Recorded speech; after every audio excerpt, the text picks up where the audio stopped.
Born 16th September 1923, named Harry Lee Kuan and known as Lee Kuan Yew, he was often addressed by his initials of LKY. Lee Kuan Yew was a barrister and the first Prime Minister of Singapore between 1959 and 1990. Educated at Raffles Institution from 1936 to 1940 and the Fitzwilliam House between 1947 and 1949, Lee Kuan Yew established a highly effective and anti-corrupt governance system that midwives the transformation of Singapore into a high net worth income economy within a generation. He never hid his exception to Western mode democratic ideal, which he believed had not assisted developing nations to attain good government.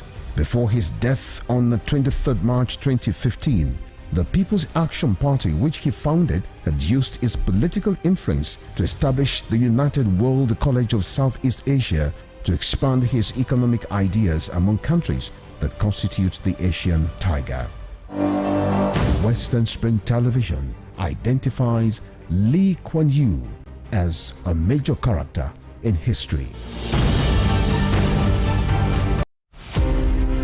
Nelson Rolihlahla Mandela was an anti-apartheid activist who gave his all for the elimination of what has been described as the world's most vicious rule of the unjust and man's inhumanity against man. He was born July 18, 1918 in Mvezo, South Africa. Educated and trained as a successful legal practitioner, he took up the gauntlet of a human activist against segregation by the minority white suprematists in South Africa. At the climax of his trial for treason, orchestrated by the minority South African government, the great crusader for democratic equality was prepared to pay the supreme sacrifice to establish majority rule in his native land. He told white jurists that if achieving freedom for his people was worth his life, he was prepared to die. Nelson Mandela spent 27 years in Robben Island, described as the most notorious prison in the world. It was from this same prison that he came out as a free man to assume office as South Africa's first black president in 1994.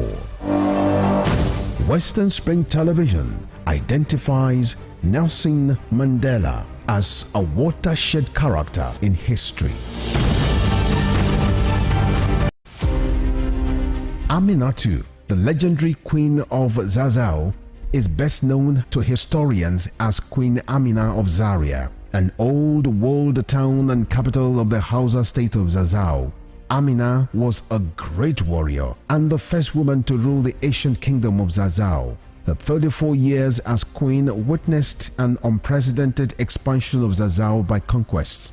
Queen Amina of Zaria belongs to the class of Amazons by the might of her army and her strings of conquests. She opened Zaria to trans-border trade and was said to have initiated kola nut cultivation in the ancient kingdom. The Hausa Muslim figure was born in 1533 and died in 1610 at the age of 77 years.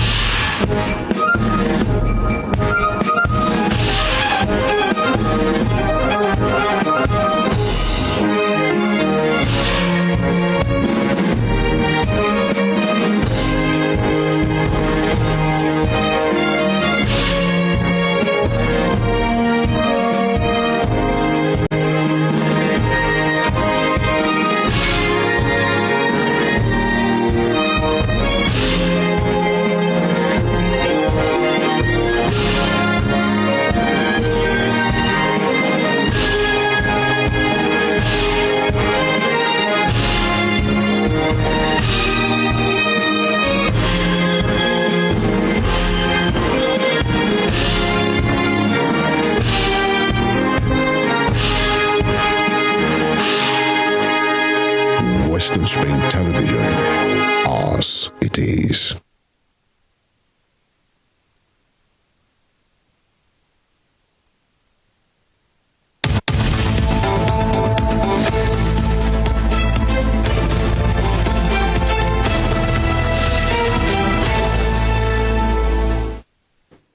Pleasant Thursday morning it is right here, and we'd like to say good morning as always to you to our very esteemed viewers all over the world. Wherever you are viewing us, whatever time of the day it is, we say good day to you. And I know probably Femi will come up and reel out the various good mornings in the different dialects. I'm trying to, but I'll say bonjour. That's the only one I'll take from there. Morning Spring is back, the Thursday edition, and we're super excited to know that you're there. Hope you had a pleasant night rest. It was a very hectic day yesterday, monitoring the event as it happened, and I want to thank the entire team who stood by to make sure that all you needed to see live from Abuja, we were able to serve you in the best of ways, in the best of form. But here we are today. It's another beautiful day. We will be examining that in the course of the program. But I would like to welcome you once again on behalf of the entire transmission team, the directors,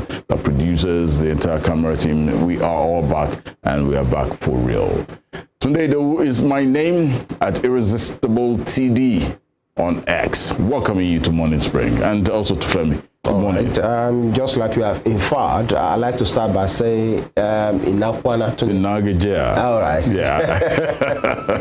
Inakwana Jama Anta Shilaya. You know, that's to our people at the northern part. I'd like to say Ututuoma at Eastern Brothers. Ututuoma. Okay, thank you. Eastern Brothers and Sisters, you know, Yene in Kogi State. Okay. Of course, Karo, Jirebi, to our people right down here. That's where I'm from, All right, thank you. And I have to say, Migo to my people. Delta. Okay, you are catching up. Good morning, Nigeria. Good morning, world. You know, it's another time, a very, very good time to be alive. Yeah. Thank God for the gift of life. We are here again. Femi Ojo is my name, just like everybody knew, and just like Tunde has said, it was quite a time yesterday. You know, it was the DJ in a kind of way. Yeah. Looking at the hours spent in that particular room at the PPT, Presidential Election Petition Tribunal, at the court there.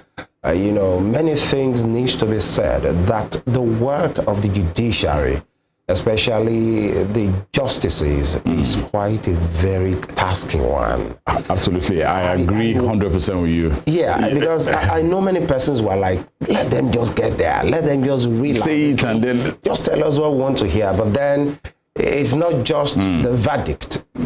They will give reasons, and they gave that, the reason why all the petitions the petitioners are bringing, why this is so, why this is not so, why this is entertained, why this is not entertained, and they keep giving those reasons according to the laws of our land. They started with the APM petitions, you know, it was quashed. The Labour Party petitions as well, and they gave their reasons why that happened, got to the PDP, and later the verdict was finally given. So I'd like to ask for you, you know, it's the painstaking, I'm still talking about the reeling out of those judgments, as those, my lords, took it one after the other. Yeah. When those things were happening, what was going through your mind?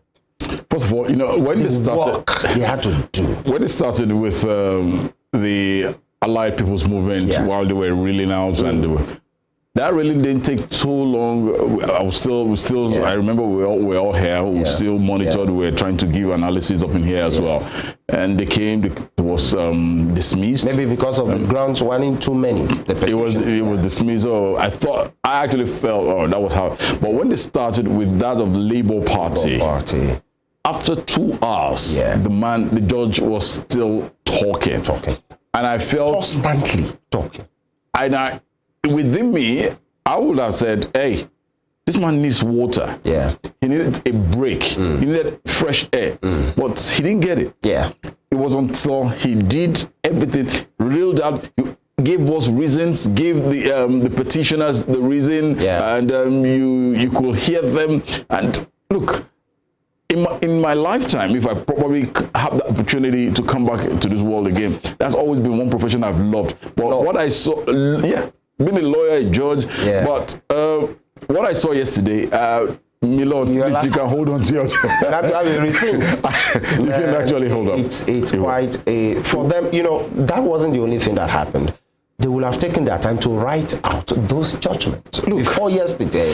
And then, you know, they had to really out one after the other, you know, and the whole world was watching. The whole world was watching. It was a moment. It was aired live. Yeah. The international community were watching. Nigerians were watching. The plaintiffs, the defendants, all of them were there. All the counsel, they made appearances.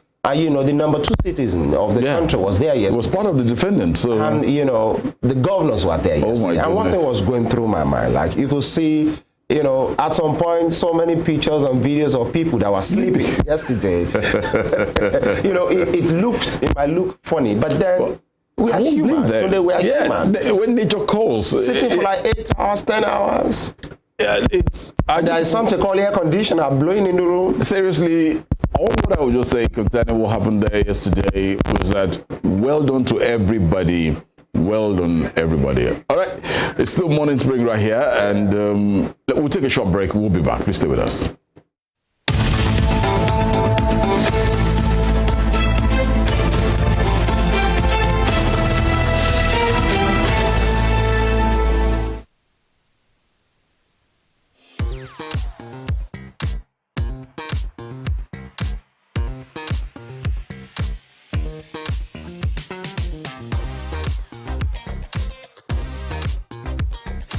Turn it up! It's the Wild Wild West, and Western Spring Television is pulling out all the stops to make sure that you don't miss out on every of the fun and happenings around you. Yup, we've got you covered because your girls got all the juiciest tidbits and entertainment news from around the world.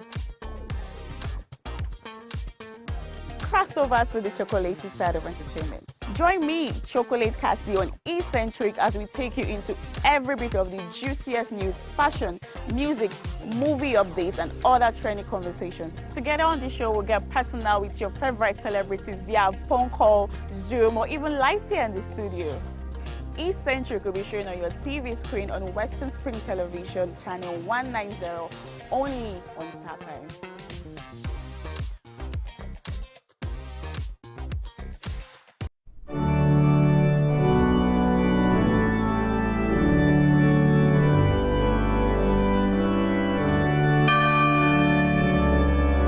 Here are 5 amazing fun facts I bet you never knew about Christianity.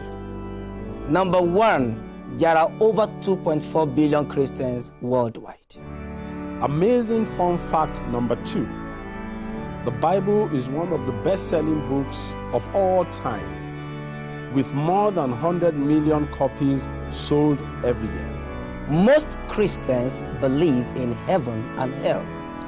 The Bible is the most translated book in the world, with more than 3,000 languages. Amazing fun fact number 5. Most Christians throw science out of the window without realizing that most scientists are Christians. Hello, I am Pastor Steve Akinwumi. And I am Dr. Adeoye Oyewole. Join us as we highlight and discuss day-to-day issues pertaining to the day-to-day living of every Christian. Issues in Christendom shows every Sunday on Western Spring Television, channel 190, only on StarTimes. Evelyn Ohiole, Hi. King Eve. How are you today? I'm good, I'm fine, I'm alive. I really feel like she's not giving the right answer to the question. When one asks you, how are you? And you said, you're saying, I'm alive. It's very annoying, seriously. How are you? I'm fine. I feel I'm fine would be the right answer instead of I'm alive. Not that I asked you if you're dead before. Go and check all these 14-year-old, 15-year-old, 16-year-old, everybody, they are extraordinarily sexually active. I feel is being unnecessarily hyper when it comes to the issue of sex, because we talk about other topics and he feels so reserved. He really doesn't have anything much to say when it comes to other stuff. But when it's the issue of sex, I believe he's being unnecessarily hyper. That's when I have to pick an issue with him. I mean, it's just being unnecessarily there when we're talking about sex. Just like a child, his mom just got him his favorite chocolate or ice cream, very happy. doing as though if it doesn't have sex for a day, it's going to die. When it comes to finance, women also support their husbands financially. You need me emotionally. You need me spiritually. Cassie is an amazing person, but I hate the too much attaché to that gender. I need you spiritually, I need you mentally. I can get these things anywhere with money. If you go by the topic was, who does marriage favors the most? I know how many jobless women they marry every Saturday. They are saying it favors you, I beg so. Growing up, when I was in the world, we've heard of Who are you now? Well, MC Too Much said, he likes saying when I was in the world. And the last time I checked, but it looks a bit innocent, facially, but deep down, is he actually out of this world? We're all in the world now. As long as you're alive, you're in the world. So MC Too Much, I beg you to talk about that. I don't want to hear that. Next time you talk about I kiss my ass. I think I have a problem with you saying ladies are champion, and that's the problem. Always trying to attach so much importance to that gender. It's giving insecurity, it's giving low self-esteem, it's giving a blatant display of egoism. Because at the end of the day, a man who is secured in his words, a man who is confident of who he is, will not really be disturbed as to whether women are being referred to as champions or not. I mean, at the end of the day, Joseph's a really great guy, but whether he likes it or not, women are champions.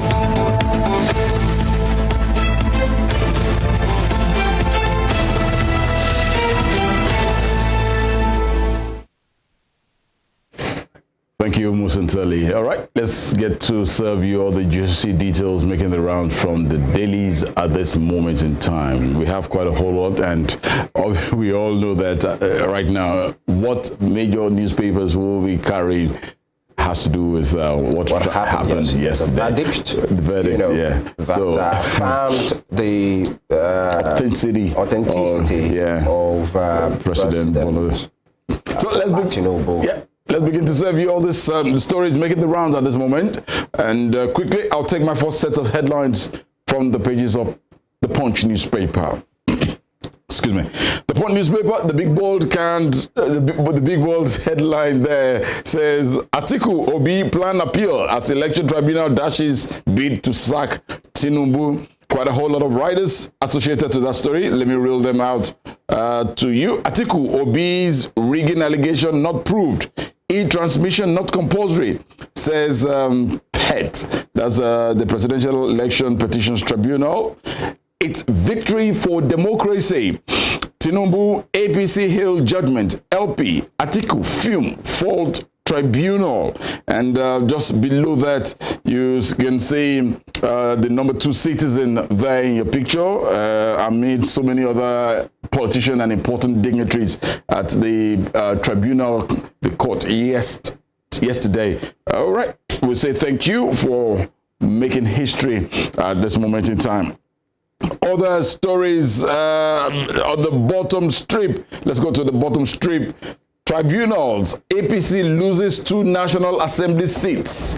PDP wins 1. All right, that's credited to part of the judgment that actually came out yesterday. APC loses 2 National Assembly seats. PDP wins 1. And on the red strip of the same daily, 17-year-old boy locks in parents, steal car. Others, man. That boy must be troublesome. 17. Wow. All right. Murtala Mohammed International Airport fire. Air traffic controllers relocate to mobile tower. Okay. As long as you're able to do the needful anywhere you are, will be pleasant. On the top strip there, consumers protest as FG hikes electricity meter price by 40%. Wow. That's a wow.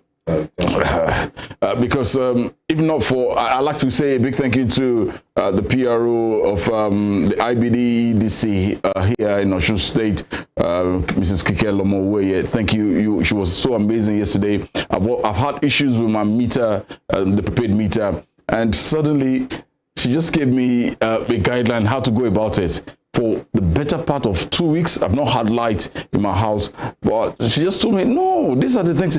So, but then I said thank you to you, but majorly this hike, I ain't going to say thank you. I want to disagree with you and say that you have just described is man no man. So how about persons that didn't know the PRO? That let the institution do what is right. I've been able to upgrade, and as much as people, I think it's November next year, the deadline. Please, sorry, we need to all try as much as possible. Let's do this upgrade, and we want to appeal to the IBEDC, let the distribution companies make it easy. Make it easy. It has been very stressful. Very. This meter upgrade that is ongoing. Many persons are tired. You know, I know. And the process is very slow, very frustrating. Very. It should be improved. Other stories still from the pages of the Punch newspaper on the top strip here.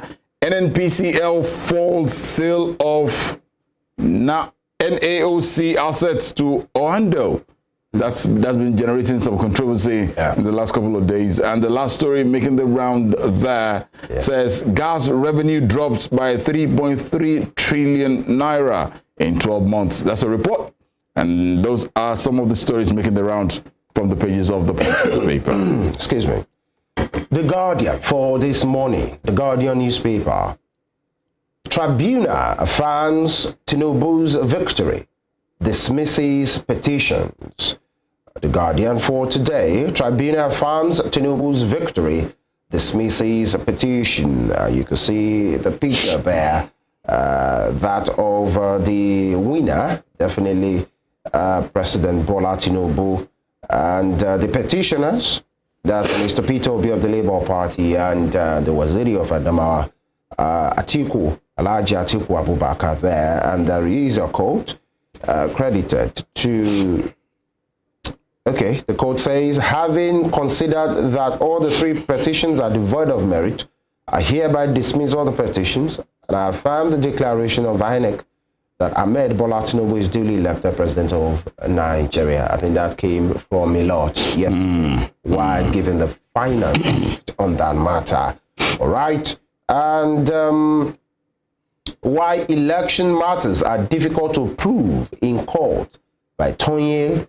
Cool. Moving on, 17.7 million Nigerians hungry. 1 million others face acute food insecurity. Just yesterday, we were talking about the security implication on food security when farmers are being constantly attacked in many parts of the country. Definitely, these will have negative impact, and that is what we are just hearing and seeing right now. 6,000 cargoes abandoned at Apapa Tinkan Port since 2011. Wow. That's 12 years ago. 6,000 cargoes abandoned at Apapa Tinkan Port since 2011. Okay. And athletics. Why it was all wobbling and fumbling on Budapest tracks. Why it was all wobbling and fumbling on Budapest tracks with the World Athletics competition. It hasn't been a good one for the Nigerian contingent as well. Last week, Toby Amuson couldn't really come up with what she's known for, blazing on the tracks. But then for her, maybe it's understandable. She has been through a lot, the ban by the IWAF and the aftermath that she was later reinstated just few days to the competition. So maybe it had a psychological toll on her. But then the Nigeria Athletics Federation, let's keep our house together so that Nigeria will get back to the zenith of the sports. Okay, top strip in green there. Stakeholders raise concern over NERC's hike in price of prepaid meters. Of course, it's number one. The first point is not easily to come by. Now we are being told that the price of getting one has been increased by 40%. Wow. That's quite bad. And absolutely. I just hope these will be handled very well so that it doesn't get to the level that people will have to just help themselves in the manner of speaking because they don't have the money to just go through this. But then due process must be followed. Absolutely. From the consumer and of course the distributing company for that meter themselves. And finally, Tribunal sacks another Kogi senator, declares Akpoti Uduaha winner, as Miss Natasha Akpoti there of the PDP has been declared the winner of that particular senatorial district in Kogi. Tribunal sacks another Kogi senator, declares Akpoti and Uduaha winner. That's all there is about the front page of The Guardian for this morning. Let me begin another set of headlines from the pages of The Nation newspaper for today. And just as we said, it's all about what happened there yesterday at the Presidential Election Petitions Tribunal. The Nation newspaper has the big book headline there. Tinubu Shetima floor Atiku Obi at Tribunal. And a couple of writers associated to that story. There says Tribunal strikes out petitions of PDP, LP, APM candidates, Shetima, Ganduje, Damagum, Abure, governors, ministers, others in court. President welcomes verdict, seeks support, jubilation in India. What has India got to do? Of course, the president is in India. Right. And there was a clip that showed that the president followed the final verdict when it was read. And so definitely there were people around him. And that's what you are seeing. Yeah, that's the picture below there. People are, that's Governor Dakwa Abiodun, Abdurrahman Abdurazak, definitely the president, and some other persons. Well, that's Mr. Wale Edun, the contingent. Jubilating with him there in India. All right. Other stories still making the rounds there, just beside the picture of Mr. President and the former Vice President and the Labour Party presidential candidates in the last general election. You have highlight of judgment. You can reel that. You can get to read that. But coming further to the bottom strip of the same daily, Customs redeploys officers and Unilag students protest. You want to know why? It's on the pages of The Nation newspaper for today. On the top strip, Tribunal sacks another Kogi APC senator. This will probably send some shivers in the spine of what is about to happen come November 11th, I think, precisely. During the governorship election in some of the states of the Federation. Other stories there, $14 billion deal with Indian businessmen excites president. We look forward to that, and we're looking forward to the Indian businessmen coming to Nigeria to do the needful and not reap out our people, but basically do the needful, get Nigerians, Indians in Nigeria employed, and let's make the society a better place. So that will be a great one. $14 billion. That's some monies in the coffers, and we'll be excited. NLC directs members to resume work, and Fire God's fan account unit, airport basement. Some of the headlines are there from the pages of the Nation newspaper for this beautiful Thursday morning. All right, and straight to Nigerian Tribune. Nigerian Tribune for this day. PEPC affirms Tinubu's victory. PEPC affirms Tinubu's victory. Dismisses Atiku Obi APM's petition. With riders, says FCT has no special vote. And I think it's not just about what I saw in that, verdict yesterday was that it's a verdict. Prayers are being granted. Some prayers are, being nullified. But then it's it brought clarification to some of these issues, especially the FCT status, the 25% compulsory, thing that many persons are, banding around. Now, the Supreme Court has said, the tribunal rather said, FCT has no special voters rather. Insist fine by U.S. court didn't disqualify him, talking about, the forfeiture of some thousands of dollars by the president while he was in the U.S. Asserts INEC can't be forced to electronically transmit election results. Okay, that has been pushed straight by the tribunal as well, saying INEC reserves the right to choose the mode of the transmission of results. And rules Shatima eligible to contest. Part of the petition, I think that of the APM is double nomination by the vice president, that while he was, while he had the ticket of being a senator, he was nominated to be a vice president as well. But my lord put that to rest. Now, Tinubu hails judgment, asks challengers to put patriotism over partisan consideration. LP rejects judgment. A Papa faction endorses verdict. Here we go again. The Labour Party, the Mr. Obi and the Abure, they are saying they are rejecting these. But then it's been reported that Mr. Lamidi Papa faction, they are endorsing the verdict as well. So which of the Labour Party faction will really go all the way for these? All right. The picture of the president there is on that page, smiling, definitely. And of course, how fire incident created panic at Lagos Airport. How fire incident created panic at Lagos Airport. And students protest over fees at UNILAG. Students protest over fees at UNILAG, and 5 escaped death. Property destroyed as flood ravages Ekiti. Wow. Okay, the top strip, $14 billion new investment at Nigeria-India roundtable excites Tinubu. That's a good one. And the federal government increases price of prepaid electricity meters. See, now single-phase meter, 82,000 naira. 3-phase, 143,000 naira. And I think single-phase meter used to be 63,000 or thereabout, but now it's been reported to be 82,000 naira. Okay, and that is, okay, before we leave that paper, Tribunal declares Natasha Akpoti Ali winner of Kogi Central or your South senatorial polls, and Nigeria only OPEC member without shipping line.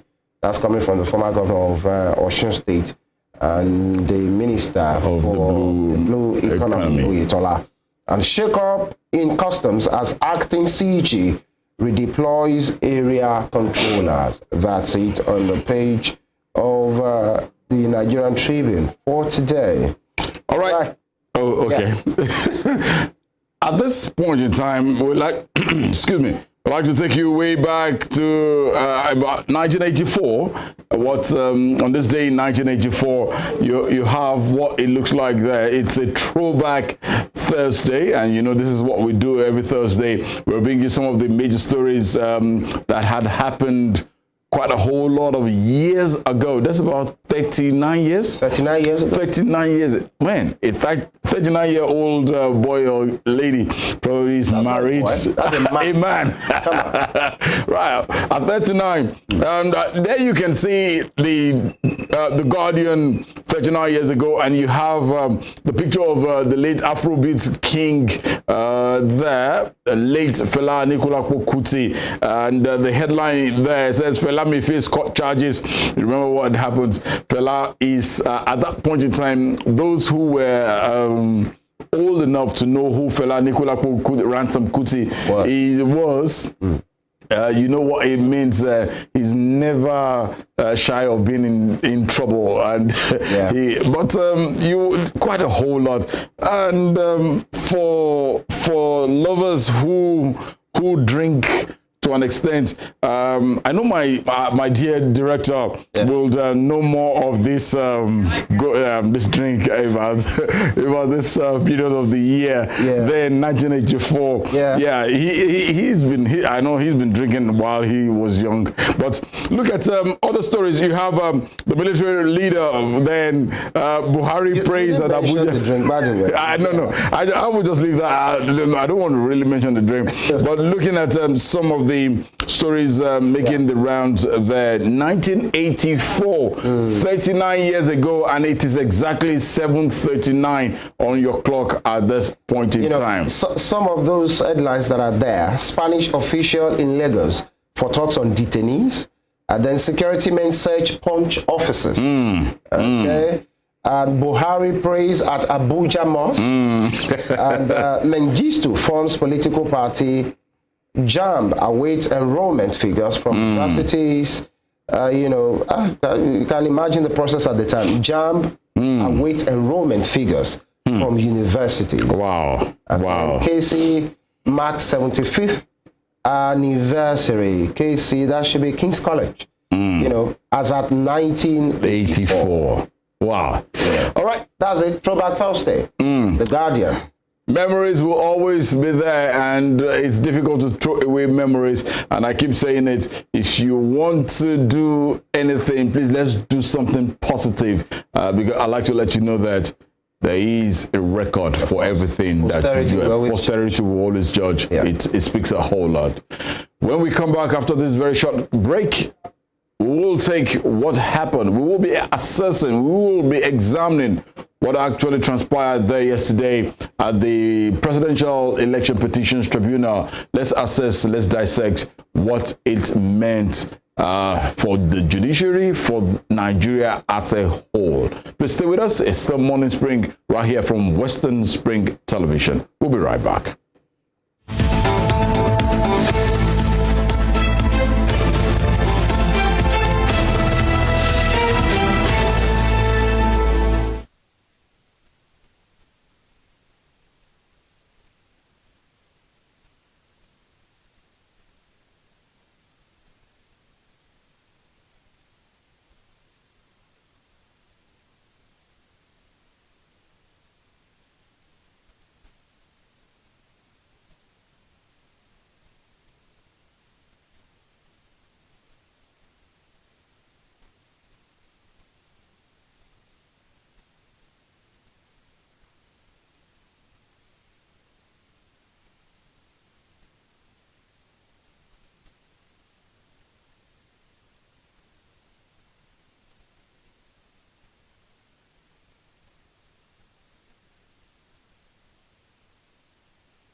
The Korean War of 1950 to 1953 pitched North and South Korea against each other in response to intrigues by nations beyond their border with different interests from those canvassed by the two brother nations. The Korean War had all the nuances of an external conflict induced by powers that were interested in subjugating North and South Korea. Japan had leveraged on its military power to annex Korea in 1900 and imposed a military union that did not sit well with the citizens. Japan not only lost its war of conquest against Korea, all its powers were obliterated by the effect of the World War II.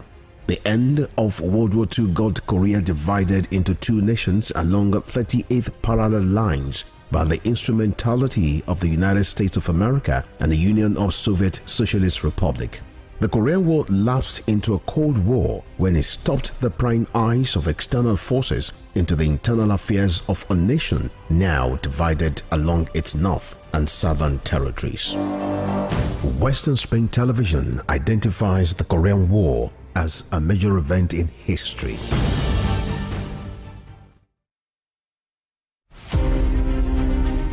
Samuel Ladoke Akintola was a frontal figure in the historical moves that birthed an independent Nigeria from colonial Britain. As a freedom activist, he deployed his wits, energy, intellect and oratory skills to prepare the grounds for constitutional talks that eventually culminated in the country's independence in 1960.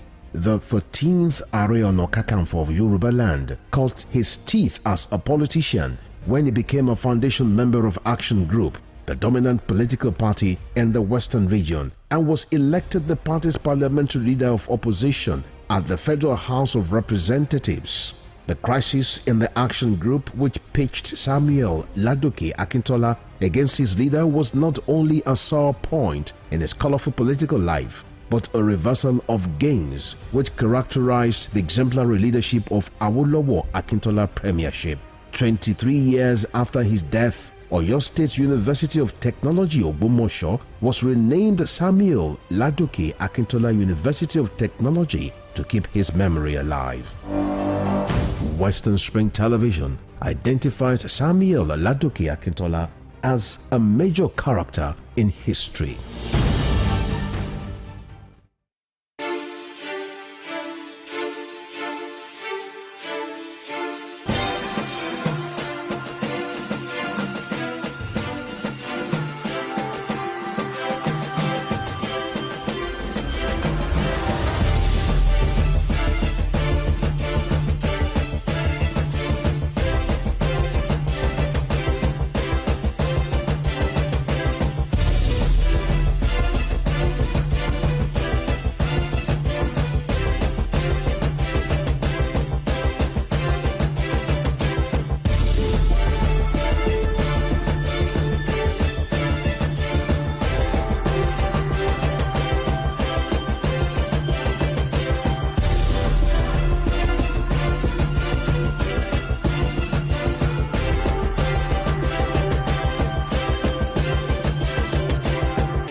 Born 16th September 1923, named Harry Lee Kwan and known as Lee Kuan Yew, he was often addressed by his initials of LKY.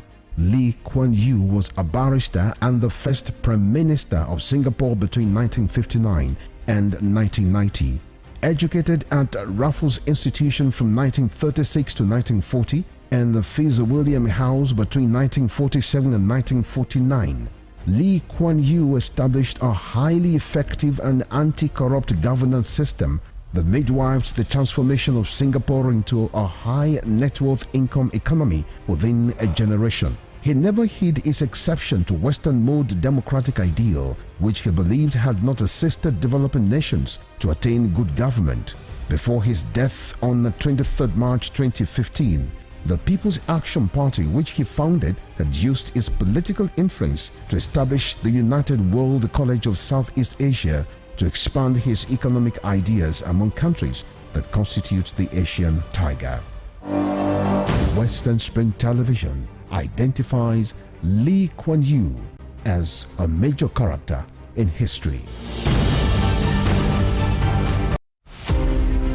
Nelson Rolihlahla Mandela was an anti-apartheid activist who gave his all for the elimination of what has been described as the world's most vicious rule of the unjust and man's inhumanity against man. He was born July 18, 1918 in Mvezo, South Africa. Educated and trained as a successful legal practitioner, he took up the gauntlet of a human activist against segregation by the minority white suprematists in South Africa. At the climax of his trial for treason, orchestrated by the minority South African government, the great crusader for democratic equality was prepared to pay the supreme sacrifice to establish majority rule in his native land. He told white jurists that if achieving freedom for his people was worth his life, he was prepared to die.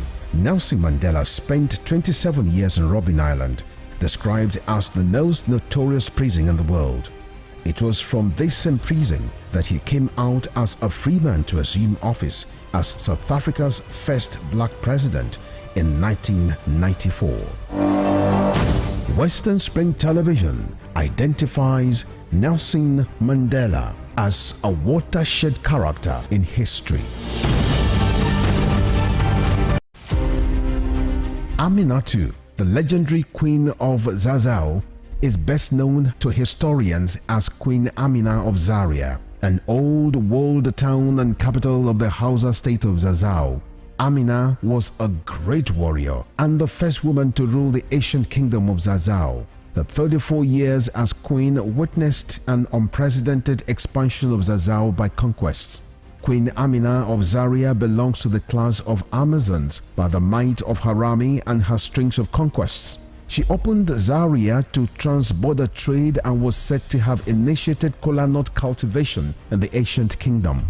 The Hausa Muslim figure was born in 1533 and died in 1610 at the age of 77 years. Folklores remember Aminatu, the Queen of Zazzau, as a brave, smart and talented leader, whose giant statue now adorns the National Arts Theatre in Lagos, Nigeria, while many educational institutions bear her name.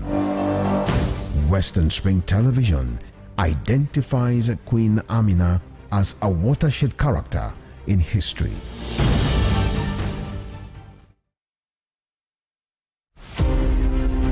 It was a Euro-American trade in slaves by which 12.5 million Africans were captured from their indigenous homelands and transported via the Atlantic to Europe and the Americas.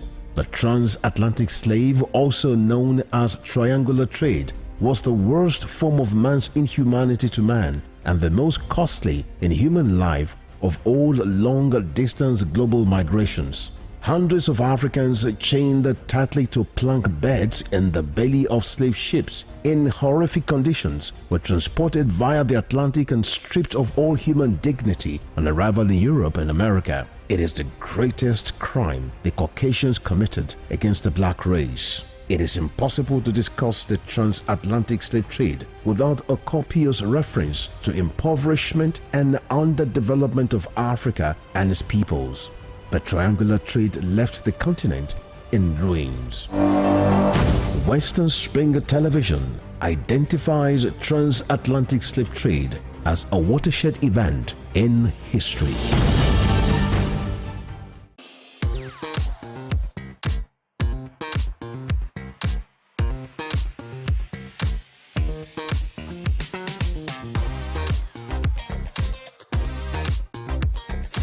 Turn it up! It's the Wild Wild West, and Western Spring Television is pulling out all the stops to make sure that you don't miss out on every of the fun and happenings around here. Yup, we've got you covered because your girls got all the juiciest tidbits and entertainment news from around the world.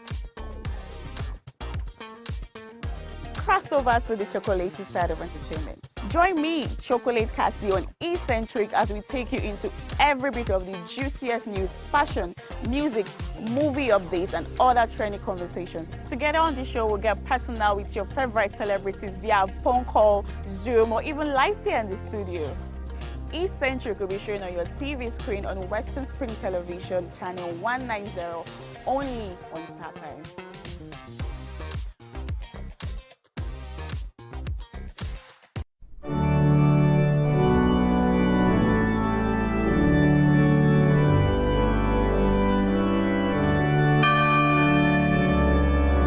Here are 5 amazing fun facts I bet you never knew about Christianity. Number 1, there are over 2.4 billion Christians worldwide. Amazing fun fact number 2. The Bible is one of the best-selling books of all time, with more than 100 million copies sold every year.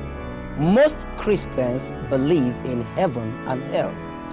The Bible is the most translated book in the world, with more than 3,000 languages. Amazing fun fact number 5. Most Christians throw science out of the window without realizing that most scientists are Christians. Hello, I am Pastor Steve Akinwumi. And I am Dr. Adeoye Oyewole. Join us as we highlight and discuss day-to-day issues pertaining to the day-to-day living of every Christian. Issues in Christendom shows every Sunday on Western Street Television, channel 190, only on StarTimes. Evelyn Ohiole, Hi. King Eve, how are you today? I'm good, I'm fine, I'm alive. I really feel like she's not giving the right answer to the question. When one asks you, how are you, and you said, you're saying, I'm alive. It's very annoying, seriously. How are you? I'm fine. I feel I'm fine will be the right answer instead of I'm alive.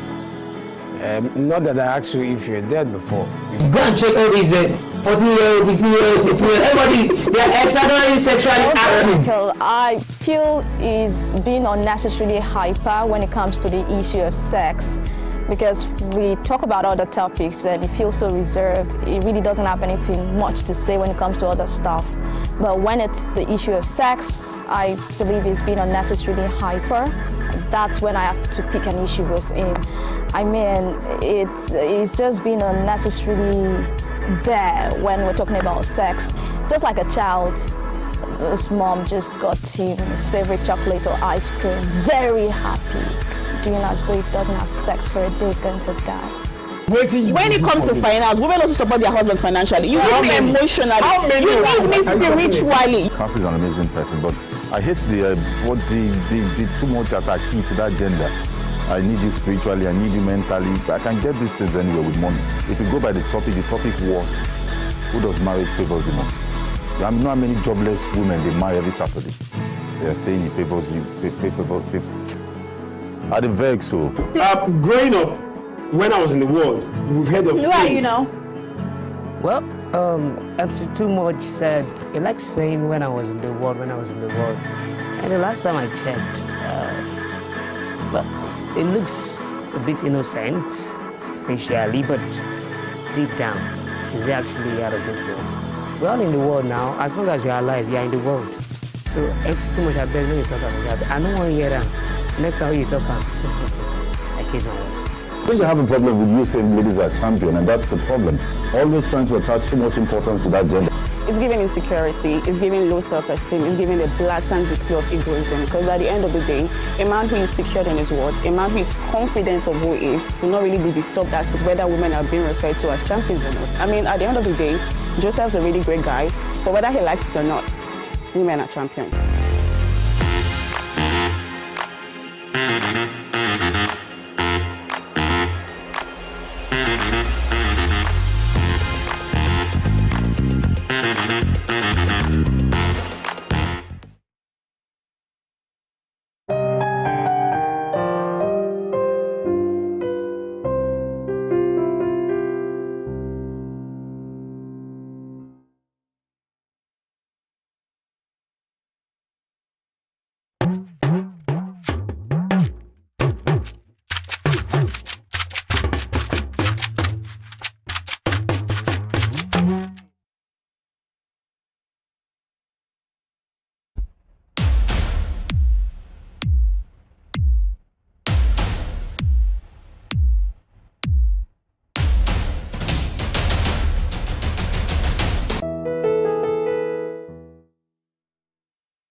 Can you imagine the feeling when you get your news as they break with facts and clarity?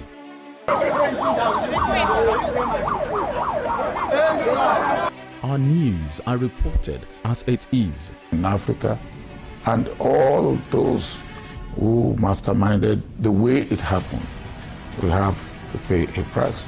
Enjoy Western programs, projecting culture and tradition to the world.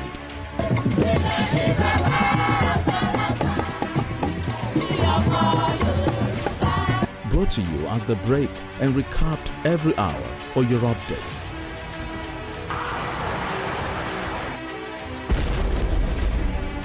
Fellow Nigerians, how to improve your welfare is of paramount importance to me. Produced and brought to you in a unique way never before seen. Western Spring. And Western Spring Television. Television is coming home in your color and culture.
The 1914 Amalgamation Treaty is synonymous to the birth of Nigeria. Frederick Lugard, a British Army captain and an outlaw who struck gold in Africa, became the instrument used by destiny to make it happen. The amalgamation of Nigeria was designed for economic reasons by the colonial administration to offset Northern Protectorate budget deficit by Southern Protectorate surplus returns. The amalgamation had ad initio created imbalance in the economic political structure of Nigeria and was responsible for the persistent hiccups in the efforts to forge a united country till today. Nigeria's amalgamation was labeled as the mistake of 1914 by native northern conservatives who neither wanted it nor contributed anything significant to its sustenance. Western Spring Television identifies with Amalgamation Treaty of 1914 as a watershed event in history.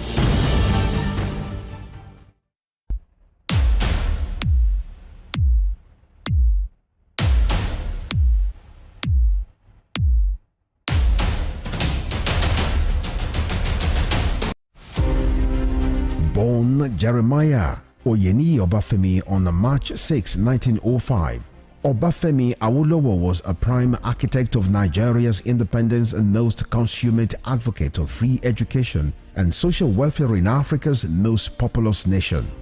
Erudite politician, thinker and philosopher, Awo was fondly addressed by associates and political...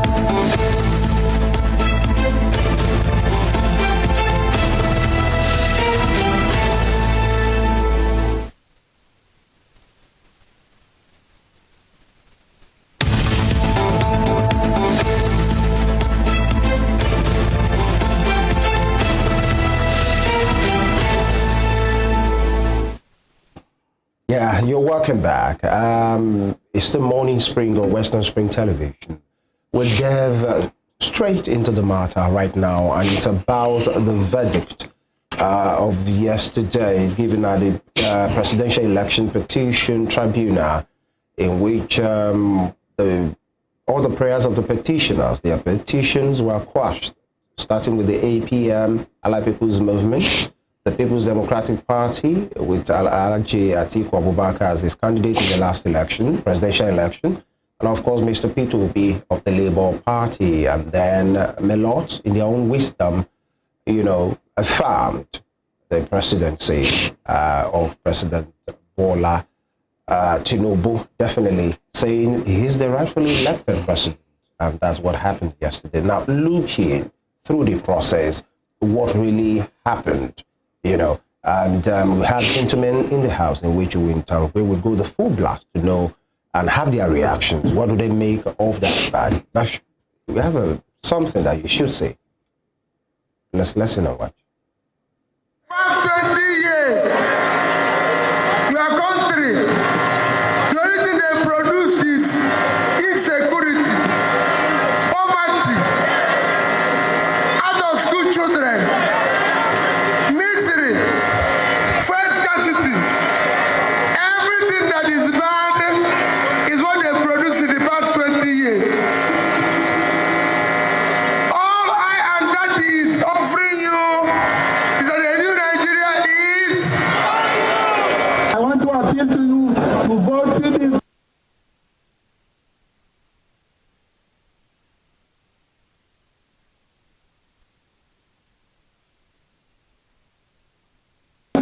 From top to bottom, from bottom up. Do you understand me? And I promise you that these policies will be implemented during the PDP administration.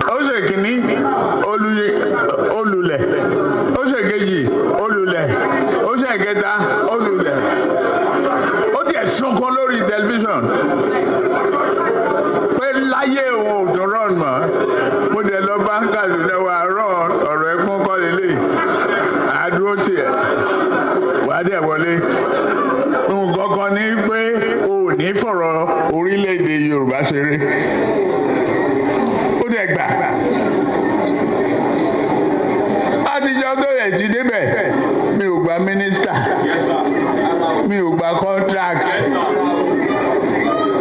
mi tọrọ ọbẹ̀, mi tọrọ gàrí, mi tọrọ fúra lọ́wọ́ ẹ̀, mi dẹ̀ ìyàwó ń bẹ̀, ó wá ní lọ́tẹ̀ yìí o,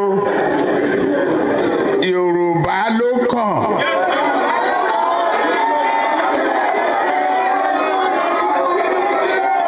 Tá a bá dẹ̀ sa Yorùbá náà, èmi ló kàn.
Notice of evidence, section 124 of the Evidence Act.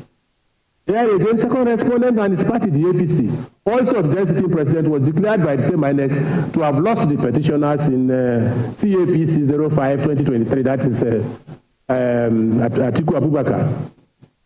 Now, if all these results declared by INEC for each of the states for the two sets of petitioners, and second respondent is anything to go by, then INEC must be an abysmally poor manipulator, if not even an imbecilic one. Surely it would not go through all the stress of closing down its IREF and blocking the public from seeing its manipulative efforts in favor of second respondent, as alleged by the petitioners, only for it to still end up favoring the petitioners with jumbo votes and posting miserly figures for its favored second respondent. It is said that all men stamp as probable.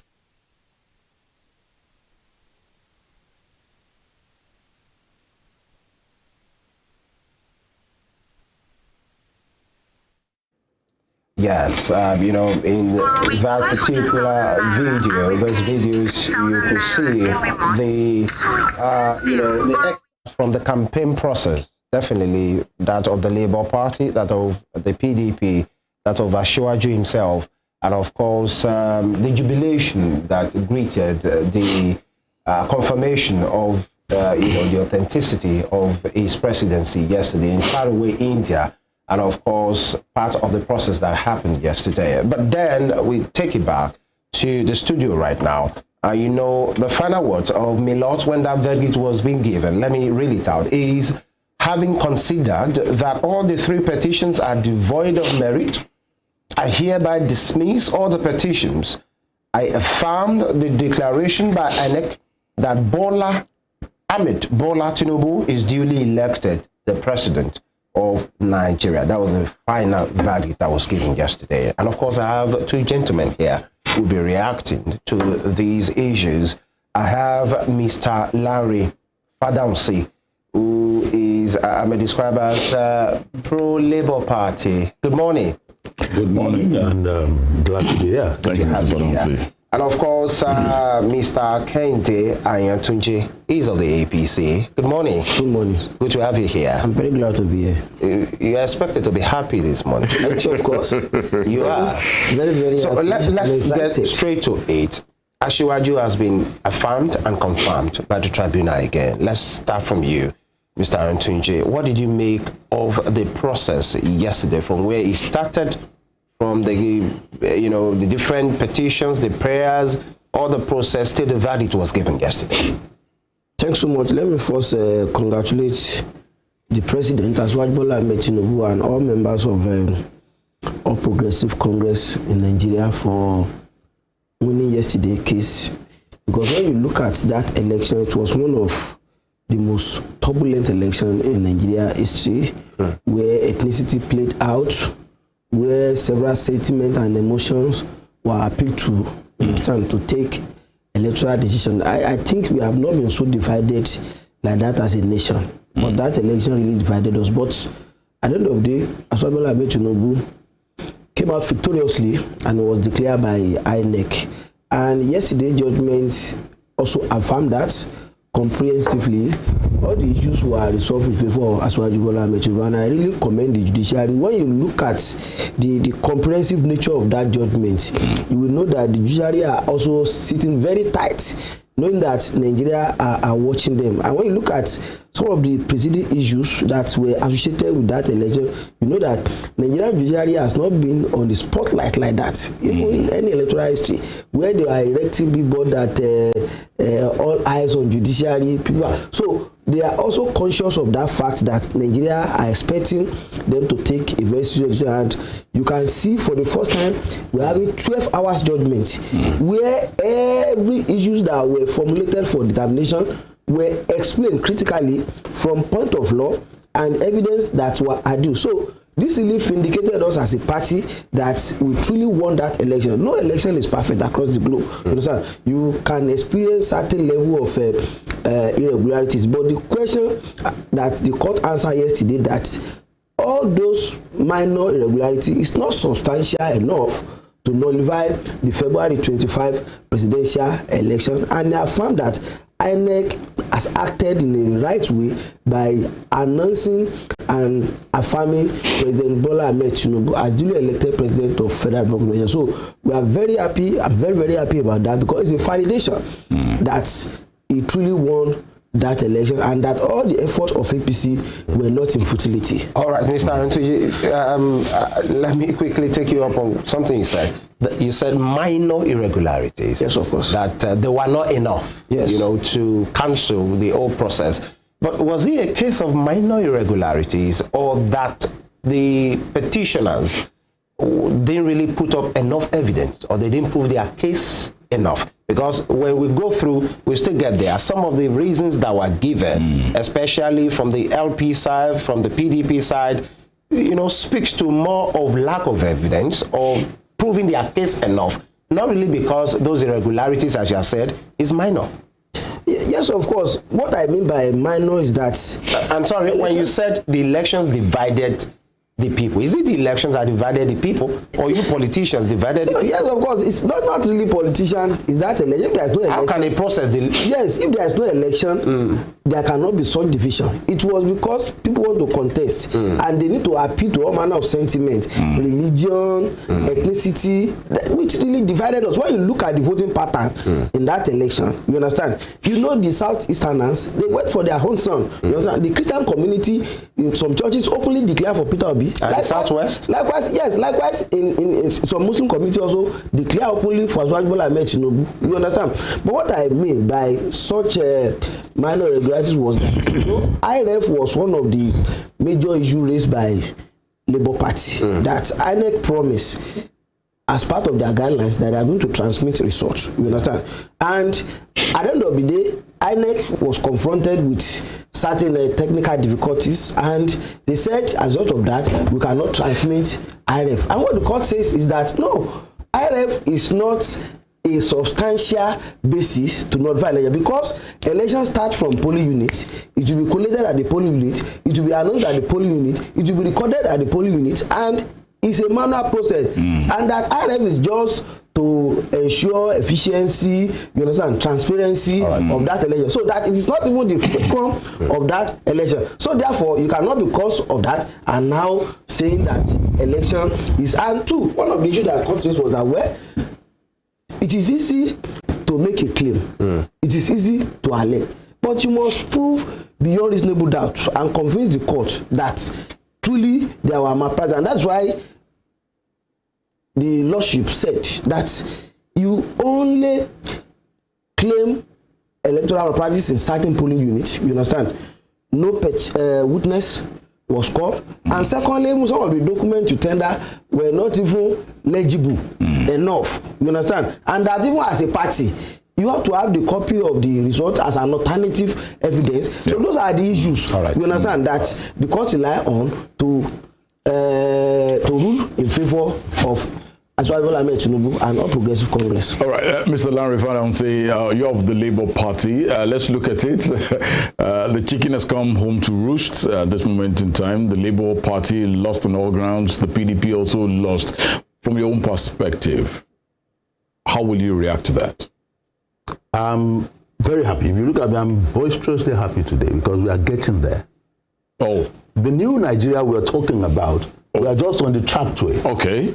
I'll tell you, you see, your truth might not be my truth. And that judgment was full of deep intellection, but lacking erudition. INEC told the world, not Nigerians, that 99.9% we are going to transmit from polling units. INEC deployed Nigeria's funds for IRF. INEC did not do that, and that judgment, that singular decision of that particular judgment did not serve justice. If only on that score alone. I just look at it, and I've seen that before. Here in Oshu, I think it was on a station, and a lawyer from the APC side was saying, you don't know what you're talking about. I said, look, that governorship election that is coming, I'm a pensioner. Pensioners in the Southwest have said, we're not voting for anybody owing pensioners. And a lot of people around the governor, wonderful man, he did so well. I mentioned this here in the studio before. This road that leads to Idowu, wonderful, within 3 months. I never knew politicians could do that. But I said, look, as pensioners, you are owing us. The government that precedes was APC, was owing us, and we're not voting for whoever in the whole of Southwest. I have children, grown-ups, all of them. I have a family, I have dependents who can vote, and I will make sure they do not. You see, all of these things, people will tell politicians strange things. Lo and behold, the election has gone, and has come and gone in Oshu, and people saw what happened. So in this particular instance too, Nigerians saw a professor. A professor is not supposed to be flippant with words. He said 99.9% they were good. And at the point that people said, look, wait a minute, you people are dancing backwards, you want to change. On the 22nd of November 2022, he particularly called media people. I'm happy my partner was a chairman of NUJ. I'm a comrade, I'm a Labour person, not Labour Party person. And he said, look, I'm assuring you that you should consider it as fake news that we are not going to transmit. It was deliberate that they did not. It was calculated that they did not, and there is something you are telling the youth generation of Nigerians. Because the same INEC told us the population of young people that came for the first time to register. Because they had faith in technology. They are good at it. They know a lot of this thing. So those judges sat, and when we had the Osun governorship thing, you know, in the first case, the tribunal said, Electoral won, that people danced. A lawyer said, I didn't know what I'm talking about. I said, look, somebody that said that Buga judgment cannot be judgment. I mean, it's judgment, but it's not justice. And I think at the end of the day, I was right. I'm not a PDP person. Yeah. But I'm talking about reality of what is on ground. We are Nigerians. We know, all Nigerians know what happened at that election. At that election, some governors could not go to Senate. And 2 weeks after, they were able to deliver governorship election. Are we fools? We know what happened. We know what happened in that 2023 election we are talking about. We are playing back videos. You did not play back video of snatch it, grab it, and run with it. We did not play that back. We saw it. The world saw it. So our own truths and their truths are different. And what I am saying that I have said I'm happy about is that Nigeria is entering the reset mode.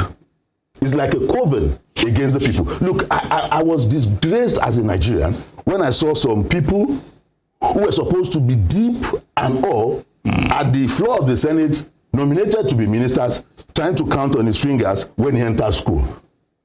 When did we get that bad? We start that journey when we don't look at the reality of what people carry.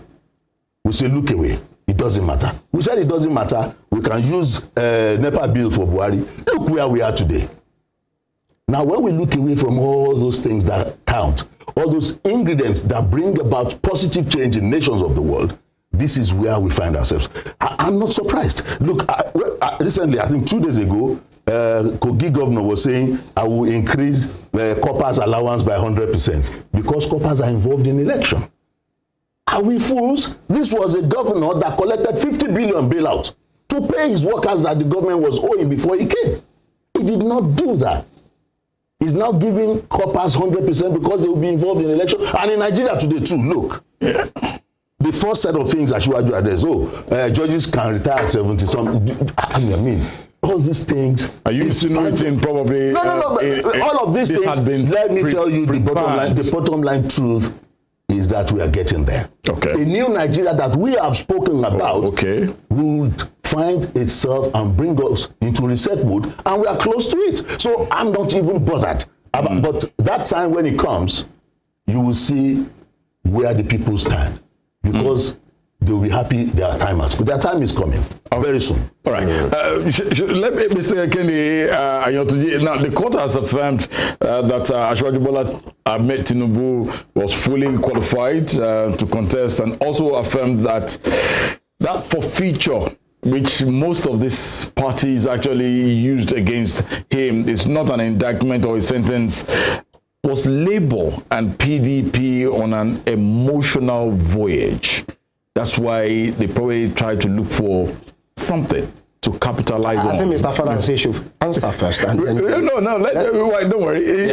I know why he's an APC man. Yeah. And let's get to him. Do you think the Labour or the PDP, they were on a voyage with what they probably presented at that moment in time? Well, let me first say this so that we help democracy and we help Nigerians. You understand? Please. It is important that we understand that election is not by emotion.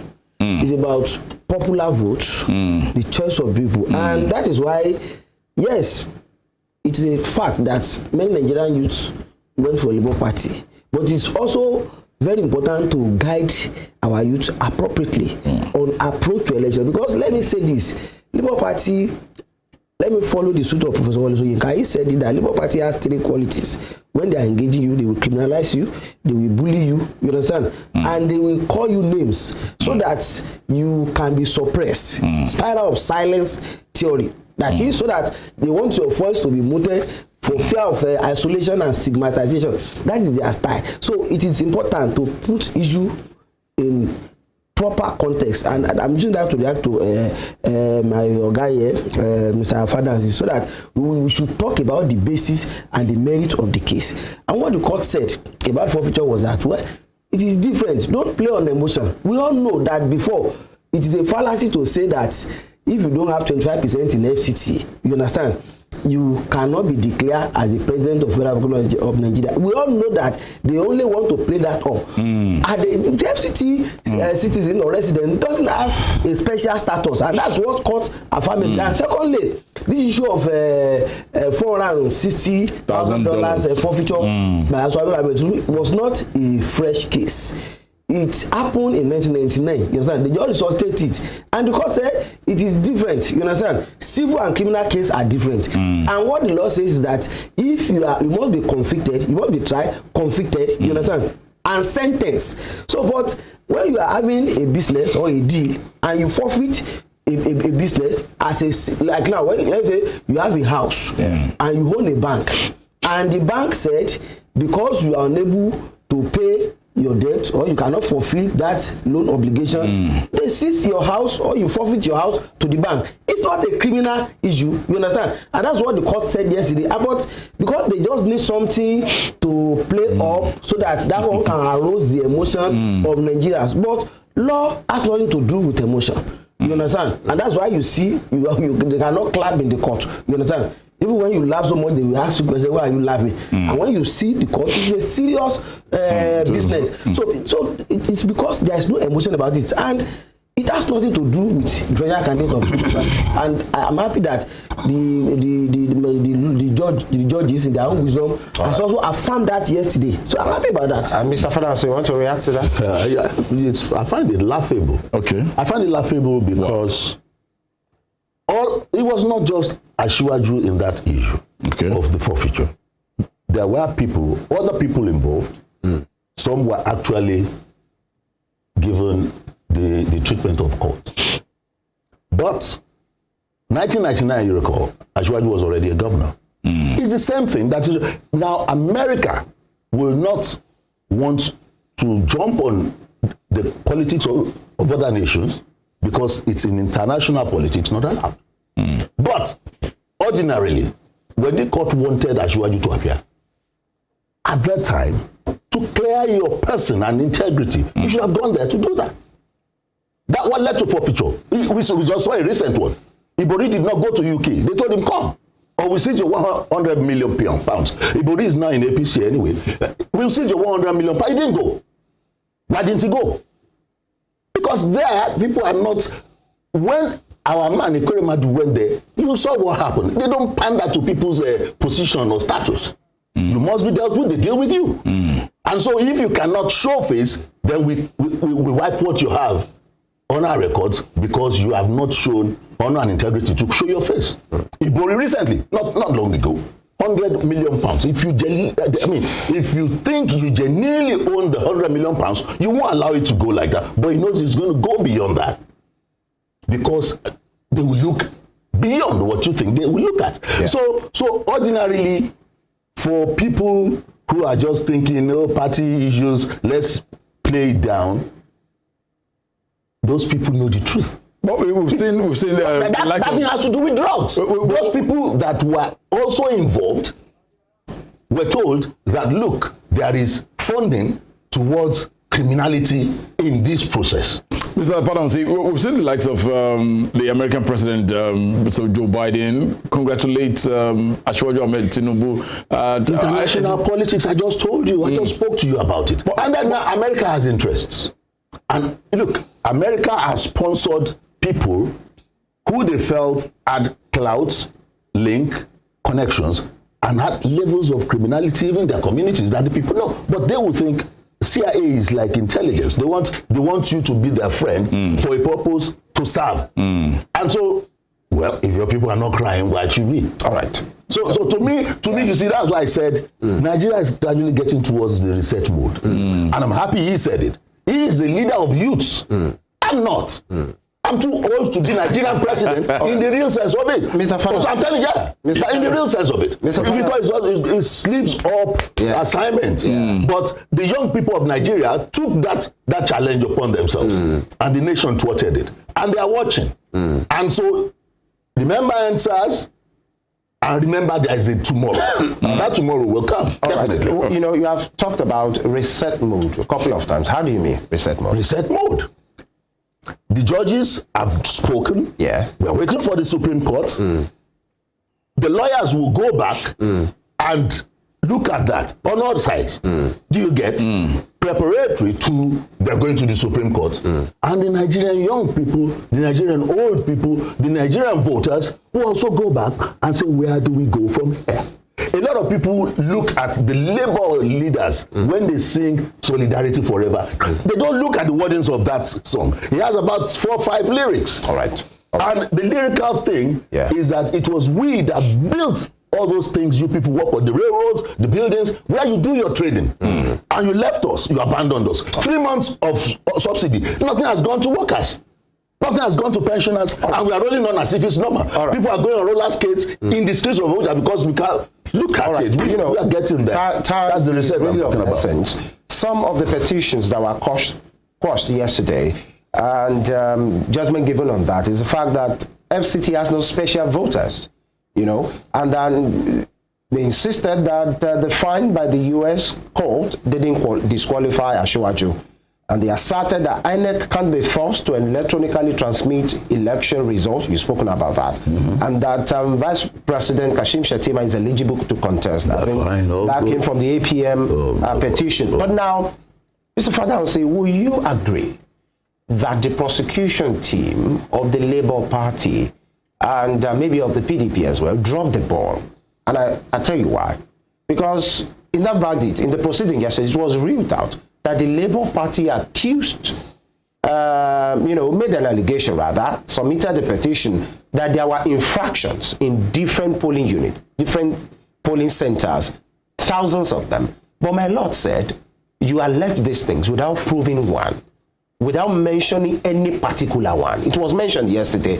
So will you say the prosecution didn't have a watertight kind of the, Part of what the Lord Justices said, yes, that some of the documents presented were not legible. INEC, as the precursor of all of those things, should have given us legible ones that they had. But if indeed the non-legible ones is what INEC itself had, and then there must be something wrong about it.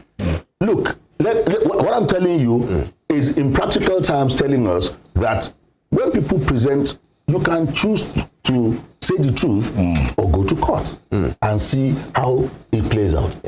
People who are supposed to be guilty have been told to go home and be free because you have no proven case. But that has not removed the ingredient of the truth of that matter. We all, because it's a global village we live in, we all saw videos of what happened on election day. We saw people snatching boxes, and we were told it's not going to be possible again because we have already transmitted from the polling unit, and that did not happen. How come there were no witnesses to corroborate? There were witnesses, my brother. But the Labour Party did not bring any of its 130,000 agents across the nation towards the court yesterday. Look, I'm talking to you. I said, maybe we should get this very clear. Okay. I happen to be the Southwest Zonal Coordinator of the Big Tent campaigning for Peter Obi. Not even Labour Party. And at that level, you come from movement, you come from the decision that we need a new Nigeria, and young people keyed in. They were not particularly Labour Party members. They were not card-carrying members. However, I have been elected secretary of Inter-Party Advisory Council in Osun before, and the Labour Party chairman in Osun today will bear me witness. We know ourselves. I told the Big Tent, wait a minute, in some states, Labour Party belongs to PDP. In some states, Labour Party belongs to APC. Wherein that was the situation in Osun. And so, when it comes to issues like this and you are trusting party people alone to handle some things, they can spread their legs for the ball to go. Because of the genus of where they're coming from. So we are coming from, we are talking about the organic onion bulb. Where you have layers, and some layers are not working again, you pull off, but the truth is that what happened in the 2023 elections in Nigeria, that we are not talking about, no evidence, those things happened because some people, you can see Labour having two factions now. Some are saying we don't need this petition. Because they were the original people who were part of that and just coming through IPAC to hold forth a party. And so when you give agent tags to such people, they will tell them don't go. And those who were at the polling units who voted and said, look, wait a minute, we don't care whether Labour Party agent is here or not, but transmit, that was what you told us. Okay, if you don't want to transmit, let's snap that result that people have signed here. And INEC said, the INEC official said, no, they told us not to allow anybody to snap. Is that not an untruth when it comes to what you want to serve the people? No excuses when the truth is enough. You told us you are going to do these things. So even if party agents are not there, everybody has a right to say, even if okay, you have glitches, you have the result, let's snap and have a copy because we are here. We waited till you counted that everybody is there and the agents are signing. Do you recall? That's the mischief that politicians have in their... I'm not a party politician like that. You understand? But you see, the day before the election, there was a video flying all over the place. Peter Obi is saying, we are for Atiku. You know. And we knew intrigues like that, it works with them. They're politicians. They're party people. But we are movement people saying that new Nigeria of our dreams should get back to us. We had it before. The leadership that we had in the Southwest did not wait for dollars. Now, how do you justify that as a nation? A leadership that paid in dollars to agents of the party for primaries. That means your currency of your nation is nothing. And that's where we started all this trouble from. Yeah, Mr. FADAHUNSI, still stay with you because before we come to Mr. AYANTUNJI. One would say, considering the fact that all the prayers of the Labour Party, all the petitions, were punctured one by one after the other, and the reasons were given, by the way, by the justices at that, court hearing that happened yesterday, the judgment rather. And one would say, and they even accused your party, the Labour Party, even the PDP, of media bullying. That's what you do. That's okay. One would now say, instead of focusing on the case, you are more active on the social media, harassing. In fact, there was even hashtag all eyes on the judiciary, trying to put the judiciary under pressure just because they knew you had no watertight case. That's the situation. That's not the situation. All the reasons for the puncturing. I said one thing. Mr. AYANTUNJI, all the reasons. I mean, while those petitions were being punctured one after the other, the reasons were given by the justice. I told you something even from the beginning. I said deep intellection. And when it comes to deep intellection, some people will sit and write something and bring out the facts are sacred. And so when they bring it out, you look at how to punctuate. We have seen election technicality that, okay, because the person that read the late judgment was not on seat, so you understand. So those technicalities, that positions, they are pause. They are pause that people can cash in on and do so. I mean, as a nation. But those wait a minute, as a nation. Yesterday were not based on technicalities, though. No, those yesterday were not based on. I said deep intellection means there's intellectual depth in it. But is it a popular one? Yeah. Okay. And the popularity of it doesn't really. That's why I said there will be judgment, there will be justice. And when judgment comes, you won't be able to say, no, it was not judgment, because they would have picked on some facts to look at. All right. We are in Nigeria. That's what I'm saying. When we were showing videos there in the studio, I wonder, you can't do that because you have rules guiding you. But the people at home, on the social media that they're talking about, will still play back, snatch it, run with it. Because it was there.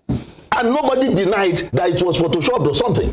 Do you get the drift? And so it happened that some people now snatched and ran. But that should have been presented as part of your... Are you sure it was not presented? No, I wasn't. Wait, because I looked at this. Hello. Do you recall that Labour Party insisted that, please, your Lord Justices, let the world watch live? They did not allow.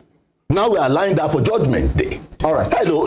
Okay. We are just in the People's Court. All right. In the People's Court, people are sure of what happened, and that is just a step to the next one. Yeah. Mr. Kendi Ayantunji, let's quickly let's move a little bit away from some of the judgment. Let's look at what the court said, the tribunal said yesterday with regards to the non-transmission of electoral results via the IREF, and looking at what they said that this it's not in any way an infraction, stressing that the Electoral Act supersedes INEC's guidelines. Do you buy that? Well, let me first, before I react to that, let me first say this, because we are in public space, and we have to be very careful so that, because of politics, we will not lose confidence and trust in virtually all institutions, including international institutions, as a result of some of our sentiment and emotion. Let me say this. I'm referring to the case of Bola Ahmed Tinubu forfeiture. He said it that there's international politics, he was unable to go. Look, all of us know one thing about US, United States of America. They protect their institutions no matter your status, especially when it comes to criminal cases. So we should not, because it's involved as you argue now, and the position is not within our latitude of acceptance, we should now vilify United States of America. We are in this country when United States of America were requesting for the extradition of Buruji Kasamu for narcotic case severally. We are in this country, and when they were not even sure of the status of the case, the court mandated the Solicitor General of Police to write to U.S. authority, and U.S. authority reply in writing that Bola Ahmed Tinubu has no criminal record in their country. You understand? When he emerged as the president, the United States of America offer him invitation that want to see him, and it's one of the Nigerian president that such invitation will be. So we should not, because we don't win election or we are losing election, and now begin to vilify all our. And let me also say this: I said it from the beginning that yes, I'm very happy that Nigerian youth are now showing interest in politics. Until we have a fully digitalized election where you can vote at the comfort of your room, we still, as long as we are still having this manual process, you must have a party agent. And that was one of the reasons why Labour Party got it wrong. I voted in Bola local government. You understand? And I'm telling you that in Ward 9 in the local government, I'm confirming to you that in all the 15 units that we have in that ward, Labour Party had no single agent. That is not a full participation. You want to participate in politics, you start from mobilization, join a political party. That's what our law says. You can't contest an election without membership of the party. And also monitor your election. You can be a party agent. We have a professor who is a party agent during the last election. You understand? Because he believes that cause. So let's now go to the issue of technology. I'm an advocate of tech, because that is the way the world is going now. And that will even reduce the burden, unnecessary burden on the judiciary, on the security. To conduct a successful election in a state like Osun, you will need more than 15,000 security personnel. That's a lot of numbers, you understand? And that's a lot of money. So we must improve on our technology. And that's why when I knew that Labour Party will lose that case in court. When you look at Osun judgment, Adeleke was cited severally in that judgment yesterday, because that was the case where they tested the potency of BVAS. You understand? And the court heard in their own wisdom up to the Supreme Court that BVAS report is not enough, you understand, to prove electoral malpractice. That you have to marry it with voters register, and at the same time call a witness polling unit per polling unit. And when you want to call a witness polling unit per polling unit, tribunal electoral cases are sui generis. They are time bound, and so there's no time that can give you that latitude to call thousands of witnesses. So I'm a tech advocate, and that is the only solution to reduce electoral violence, and at the same time to reduce electoral expenses. No country survive the way we are moving, because you have to spend billions on election, and at the end of the day we still impose unnecessary burden on the judiciary. All right, Mr. Ayantunji, let me ask you, did you always know that Asiwaju was going to come top that tribunal? Yes, of course. Look, you know, judiciary is about precedence. And when you look at most of the electoral cases in recent time, both the Supreme Court and Appeal Court, they have been so consistent in their judgments. And what really happened at the tribunal, the only difference between what happened yesterday and our own case in Osun was that the issue of FCT were not there. That was only difference. We pleaded virtually similar facts. The issue of BFAS, the issue of non-qualification of Governor Bola Tinubu when we presented a forged credentials submitted by INEC. But they said no, we have a judgment that have retired that issue.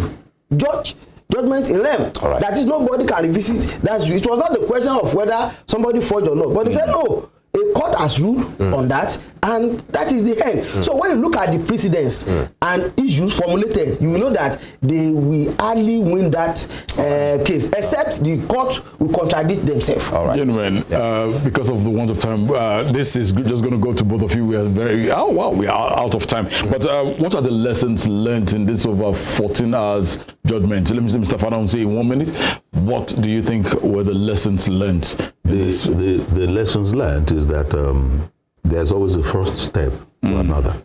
And this is the first, we're going to another step. And at that level, we will see where people will distill a lot of what has happened in that yesterday's judgment. I'm sorry, if I may quickly chip in this before Mr. AYANTUNJI comment. Did you always trust the process? Do you still trust the process? I've said it severally anywhere I go.